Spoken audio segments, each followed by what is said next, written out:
এবার স্বাস্থ্যক্ষেত্রে শূন্য পদে নিয়োগে নজর দিচ্ছেন মুখ্যমন্ত্রী শুভেন্দু অধিকারী। তিনি ঠিক কি বলছেন যে অনুমোদিত পদের মধ্যে মাত্র 53% নিয়োগ হয়েছে।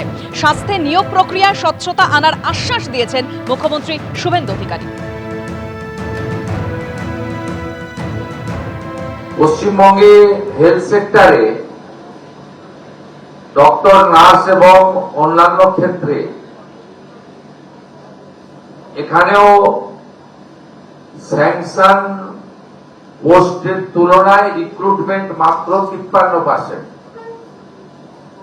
এটাও আমরা দ্রুততার সঙ্গে আগামী 3 মাসের মধ্যে রিক্রুটমেন্ট পলিসিতে স্বচ্ছতা এনে আমরা মাত্র 53% অ্যাচিভমেন্ট আছে।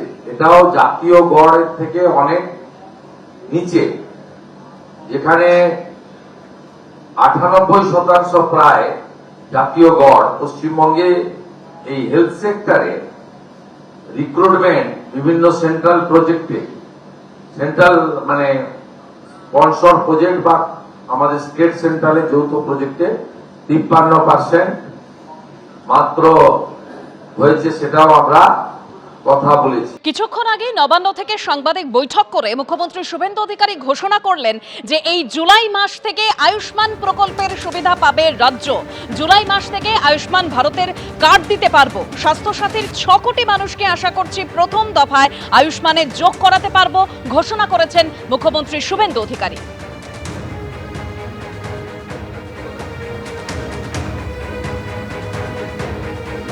আয়ুষ্মান ভারতে ইতিমধ্যে এনরোলমেন্টের কাজ শুরু হয়েছে। আমাদের বিশ্বাস যে জুলাই মাস থেকে আয়ুষ্মান ভারতের কার্ড আমরা দিতে পারবো এবং তার বেনিফিট গোটা ভারতবর্ষে আয়ুষ্মান ভারত কার্ড হোল্ডাররা পাবেন। আমরা আশা করছি যে স্বাস্থ্যসাথী কার্ডের সঙ্গে যুক্ত এমন 6 কোটিরও বেশি আমরা যারা কার্ড হোল্ডার তাদেরকে আয়ুষ্মান ভারতে এক্ষুনি নিয়ে যেতে পারবো। পরে পরে এই সংখ্যা আরো বৃদ্ধি পাবে এবং যারা নতুন করে আয়ুষ্মান ভারতে যুক্ত হতে চান, স্বাস্থ্যসাথীতে যুক্ত হননি, তাদের ক্ষেত্রেও অপরচুনিটি থাকছে। আমরা জুন মাসের প্রথম সপ্তাহের মধ্যে আয়ুষ্মান আরোগ্য মন্দিরের এগ্রিমেন্ট দিল্লিতে করার সিদ্ধান্ত নিয়েছি।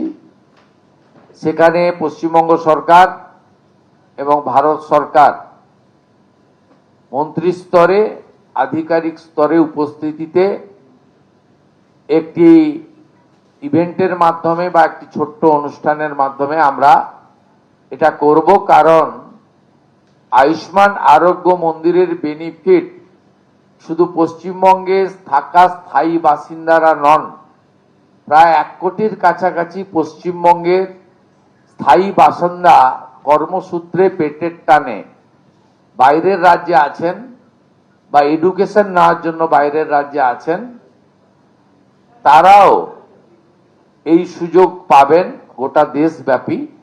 সেই এগ্রিমেন্ট আমরা জুন মাসের প্রথম সপ্তাহে দিল্লিতে করার সিদ্ধান্ত নিয়েছি। এবিপি আনন্দ, এগিয়ে থাকে, এগিয়ে রাখে।